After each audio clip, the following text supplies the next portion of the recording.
हाय सांगने नमस्कार जय जगन्नाथ सकाଳु सकाळु गोटे ब्लॉग आरंभ करिया इच्छा है टी आज भाकुर माछ खायापी तेणुक गली बजार बजार माछ आनी मस्त हो माछ गुड़ा पूरा लाल टकटक देखा माछ माछ को धुआ धुई करके पूरा मस्त कर रखा हे तापर टे हलदी फलदी देकी लुण तेल टे पकई गोल रखाई बढ़िया लगुच तापर अबिका तेल टे गरम हो आसला ताकू तेल रे फ्राए करदे अच्छा हाँ एकदम बढ़िया है फ्राए कर सारा नोटेकरी गोटे पलटा देदेवा पलटा देदेला से ठीक भाव में माप खाई भजाटा होगा रेडी भजा कौन देखा भजाटा भजा मस्त करके आसला चूना माछ भी आनी महुराड़ी महुराड़ीटा जो अबिका धुआ सी धोला बेले भी बाछला बेले भी शुणुची सबलार कथा तेणुक चलू गोटे मिक्स ना पूरा महुराणी माछ से अलग माछ भी किसी मिक्स ना हो तापर माछ भजा अच्छी सेपटे कड़ई भी बसी तेल गरम ये माछ धोईक गोल गुड़ा एकाथर पकईकरी भजा हम भजा है आगू प्रोसेस कौन हम हलदी लुण पड़गला टे गाजर दबा तेल गरम पड़ा माछ कथा करके लगे मत लगुच सरीगला माछ भजा उठे तापर अबिका तेल पकई बड़ माछ गुटा फ्राए करवा अबिका तेल तेजपत्र पकईला तापर पियाज पड़ा पियाज कुछ समय खाली करदेकरी नाली पड़गला पियाज दबिगला बर्तमान मसला कौन देखा पकईवा मसला अदा रसुण पेस्ट आसला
मिक्स करा मिक्स कलापर माछ एकदम रेडी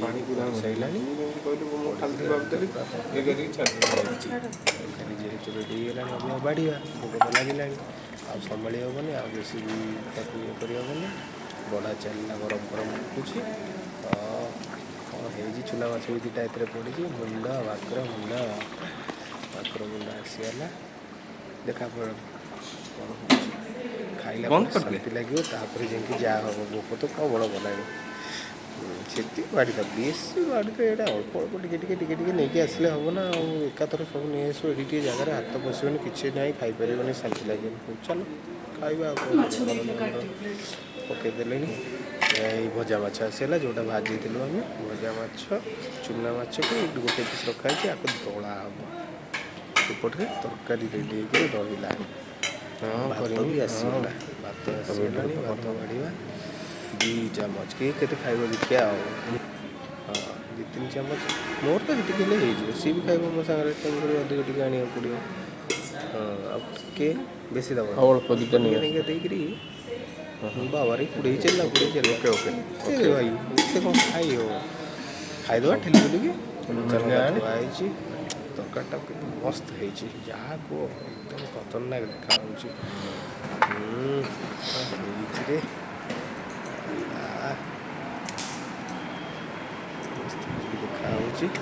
देखा रसुण दला हम रसुण केते पीस रसुण अच्छी 5-7टा गोटे रसुण अच्छी रसुण ହାତ ଉଠା ହେଇଯାଉଛି ଦଳି ଦଳିକା। ଏ ଭାଇ ଏକାଟାକୁ ଟିକେ ମସ୍ତ କରିଦେବା। ଲେମ୍ବୁ ଟିକେ ହେଇଥିଲେ ଭଲ ହେଇଥାନ୍ତା, ବଟ୍ ଲେମ୍ବୁ ନାହିଁ ବୋଧେ ସରିଯାଇଛି ଘରେ ଆଉ। ଏକାଟାକୁ ମସ୍ତ କରିଦେବା। ଆଉ ଗୋଟେ ଲଗା ଲଗା ଗୋଟେ ରାଗ ବାଗେନି ଖାଇବା ମଜା ଲାଗେ ନା। ଗୋଟେ ଟିକେ ବାଗେଇକି ଦଳିଦେବା, ଗୋଳେଇଦେବା, ପାଣି ଟିକେ ହାଲକା